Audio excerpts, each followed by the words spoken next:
Assalamualaikum warahmatullahi wabarakatuh. Selamat pagi anak-anak. Ketemu lagi kita dalam pembelajaran bahasa Indonesia.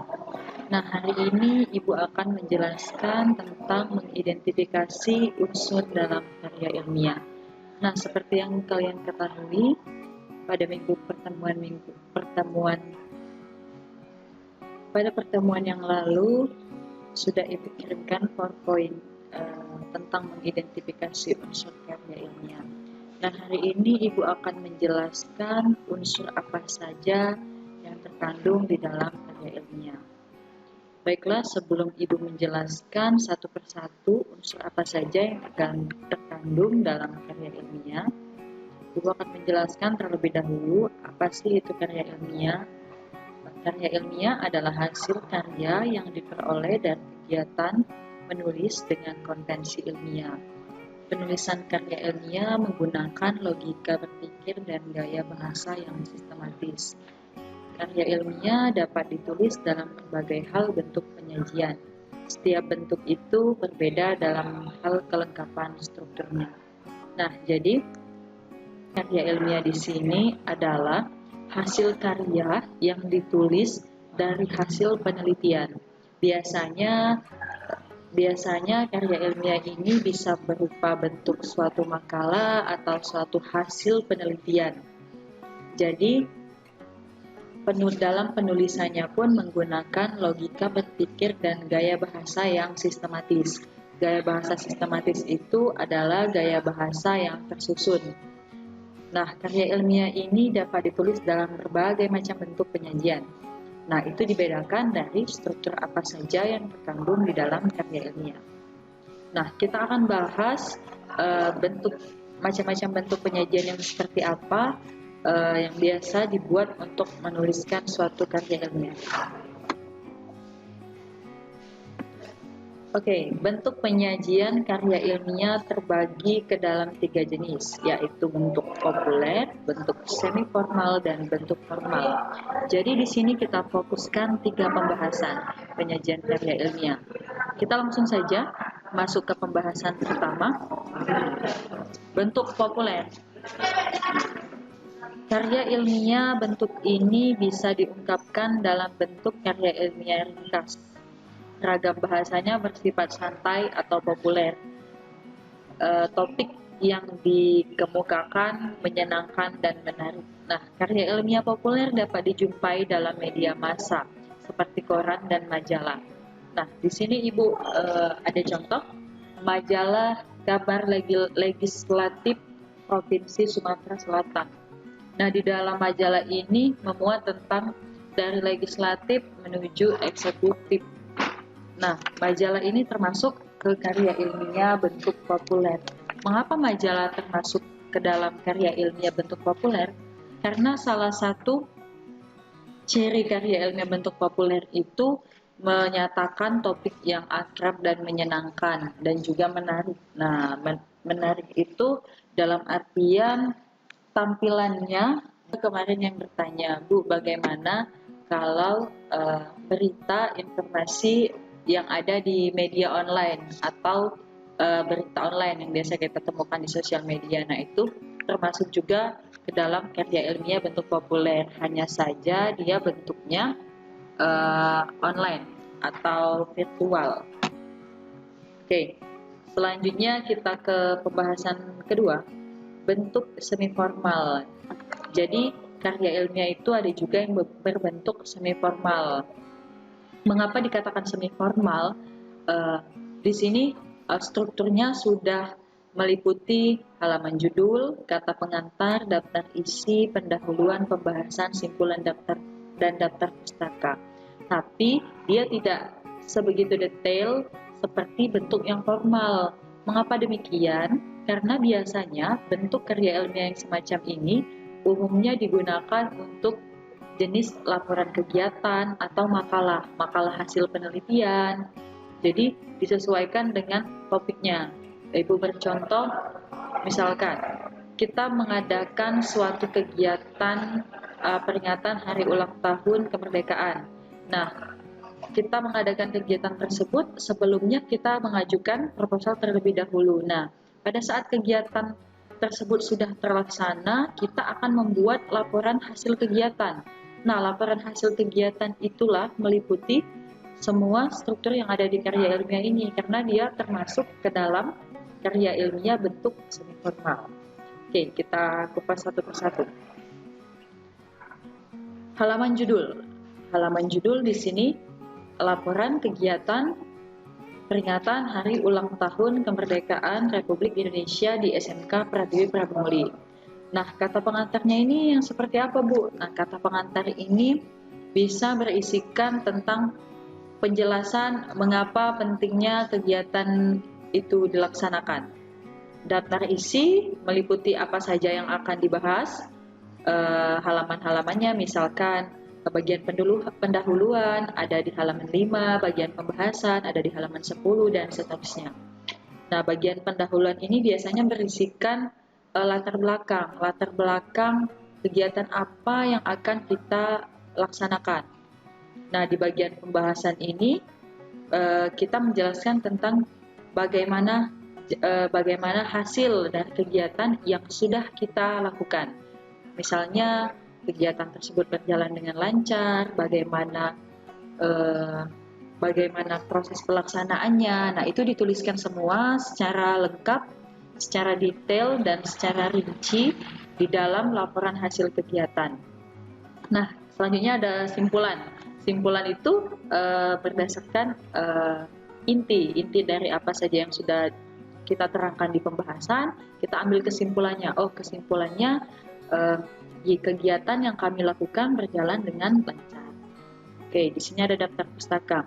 Nah, daftar pustaka ini mungkin sudah banyak yang tahu ya, memuat tentang misalkan di bagian pendahuluan ini kita mengutip definisi.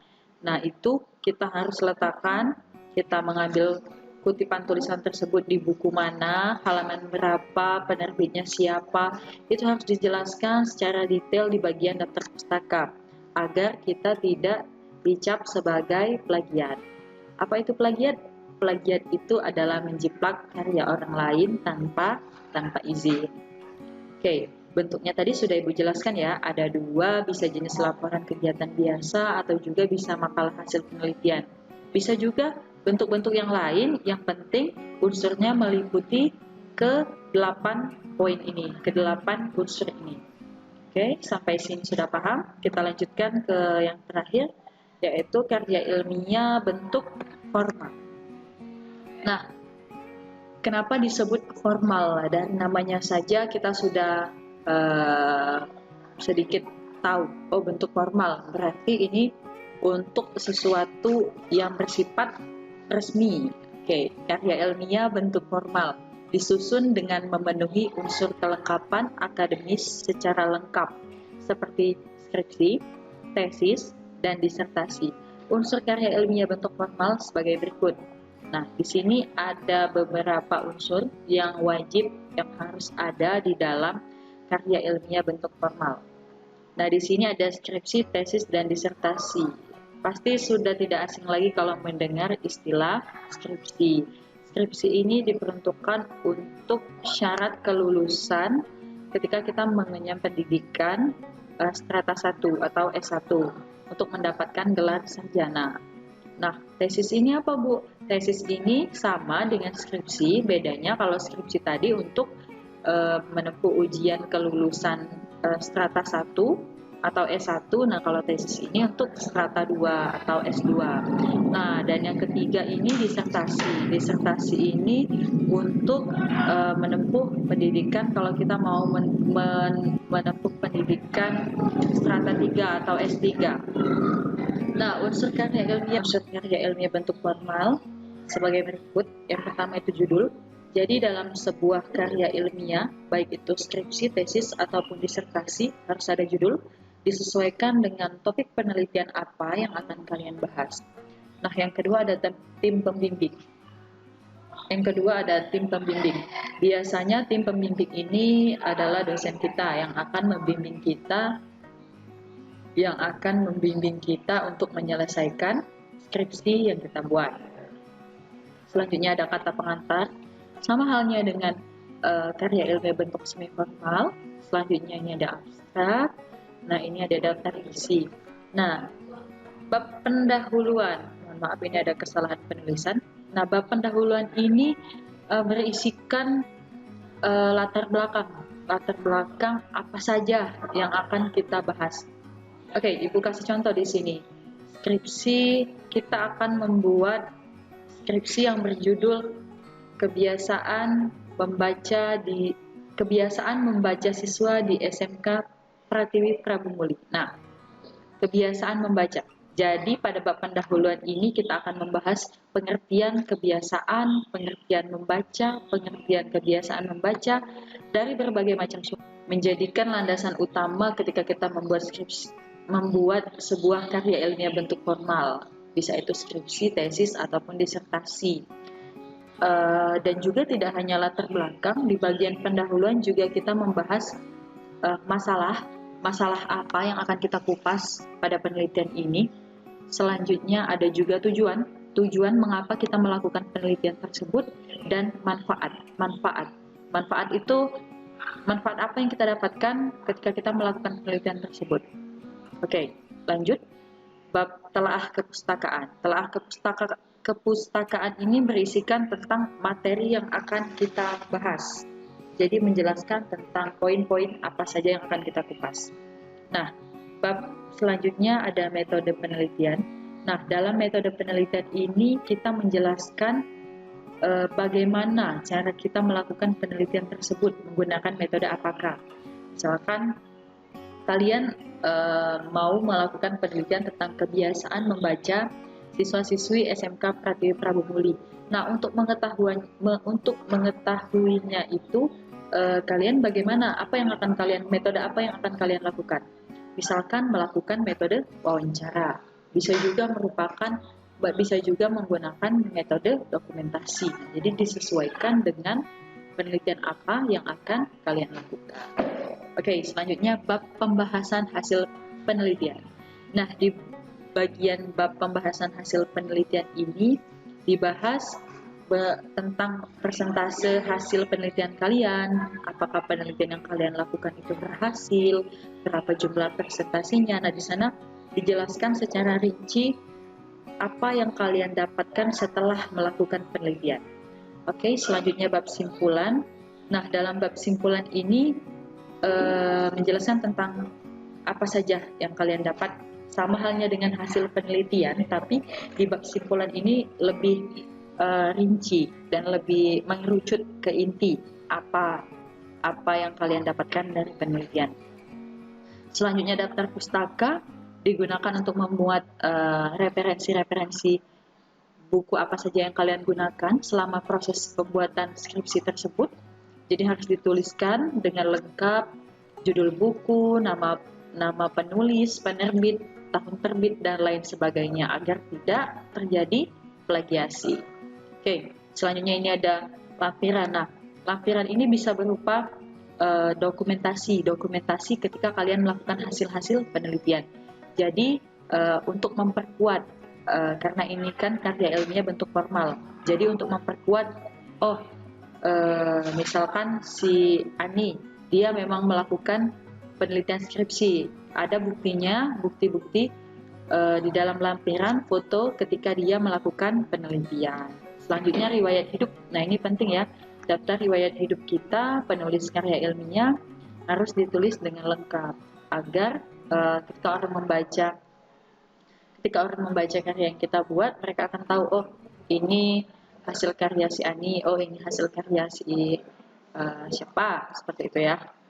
Ini bagaimana, apakah kami akan bisa membuat karya ilmiah. Nah, jadi pada bab ini kita tidak akan belajar menulis karya ilmiah, tapi Ibu mau memperkenalkan saja kepada kalian, oh karya ilmiah itu yang seperti ini, dan minimal kalian harus tahu dan kalian harus bisa membedakan yang mana karya ilmiah bentuk populer, yang mana karya ilmiah bentuk semi formal, dan yang mana karya ilmiah bentuk formal. Jadi kalau ada yang bertanya, skripsi itu termasuk ke karya ilmiah bentuk mana ya penyajiannya? Kalian sudah tahu, oh skripsi itu karya ilmiah bentuk formal. Oh majalah itu termasuk karya ilmiah dengan bentuk penyajian apa ya? Oh, bentuk populer. Nah, Ibu hanya ingin kalian bisa membedakan dari ketiga macam bentuk penyajian karya ilmiah tersebut dan apa saja unsur dan strukturnya. Oke. Sampai sini dulu pertemuan kita pada hari ini. Ibu berharap kalian bisa memahami apa saja yang Ibu sampaikan pada pertemuan kali ini. Tetap semangat dan selalu jaga kesehatan. Sampai jumpa di pertemuan minggu depan. Wassalamualaikum warahmatullahi wabarakatuh.